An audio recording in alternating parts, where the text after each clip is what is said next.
It's the 21st of August and you're watching me on Rock the Block Live Daily News with Eugene Tay. This episode was brought to you by our partners over at OneChain, the world's first cross-blockchain platform solutions. Now, in the first category, headline news on Fuddip Fomoon, Justin Sun from Tron made the headline news. Tron has completed the upgrade to its mainnet and launching the Tron virtual machine very soon. Now, a bit of background about Justin Sun.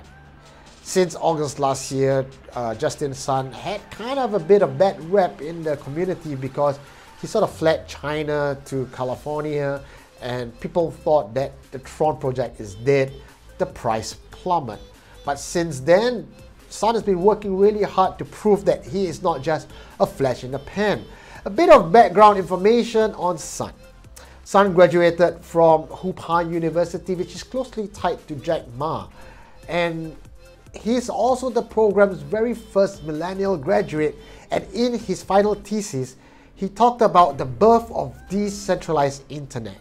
In it, he detailed his insights and his thoughts about the past, present and future of the blockchain industry. Also, just a young guy, he's part of the Forbes 30 under 30 stable of successful entrepreneurs, and he even wrote a book about his 4 years as an entrepreneur in this thesis titled Reflections and Thoughts of a 4-Year Journey as an Entrepreneur. Makes me feel kind of old just sitting here calling myself an entrepreneur and looking at somebody as young as him going so far ahead of the curve. What were you doing when you were 25? In founders and use case, Australian Securities Exchange, ASX, which usually uses the CHESS system as a clearinghouse, has proposed to switch to blockchain-technology-based platform.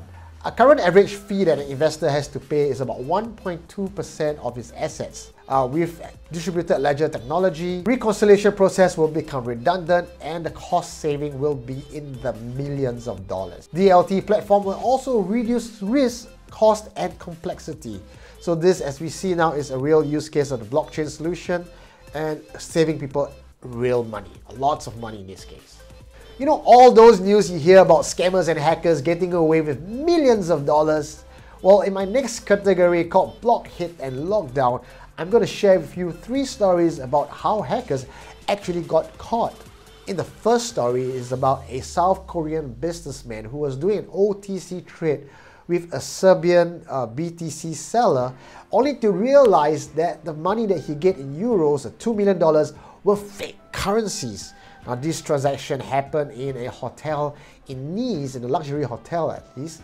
And upon realizing that he has been conned, the South Korean guy reported the matter to the police, and the Serbian, going by the name of Gerard Baudou, was arrested in France. So guys, if you are dealing in OTC trade, buying and selling of Bitcoins for fiat, over the counter, you want to be careful with a lot of these hacks out there. A lot of scammers out there trying to just get rich quick on people selling out their Bitcoins. There's even a case in Singapore where 2 Grab drivers was doing a Bitcoin to fiat transaction in not even a 5-star hotel. It was in Hotel 81, and then they robbed the guy of all his cash. So stuff like this really do happen. You gotta be careful when you do OTC deal. Now, in the next story, we have a 21-year-old Bitcoin dealer from California who was prosecuted for illegal money transmission and money laundering. Jacob Burrell Campos was arrested as he was entering US through Mexico. He was being held without bail. Now, these are the figures of what he has made through his transaction. Burrell has sold about $750,000 worth of Bitcoin to 900 individuals in US via his Bitcoin exchange.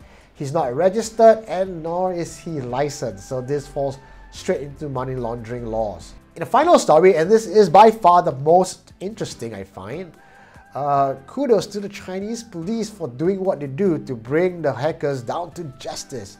3 suspected hackers were arrested and their crime was a total theft for cryptocurrencies worth $87 million.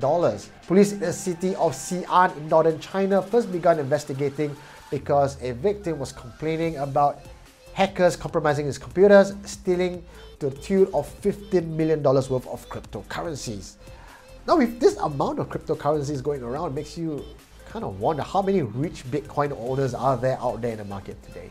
So anyway, back down to the story. A task force was set up and a preliminary investigation revealed that the hackers left no trace or footprints whatsoever and they remotely hijacked this computer. The victim is called Chang. And the culprit, they found out later on, is called Joe. So Joe, they've kind of tracked him down because of how internet companies all work together. So they didn't really mention how they found Joe, but they were tracking Joe for a few months and found out that Joe worked with 2 other accomplices. Along with police from other provinces, they snooped down on Joe and his 2 accomplices and arrested them.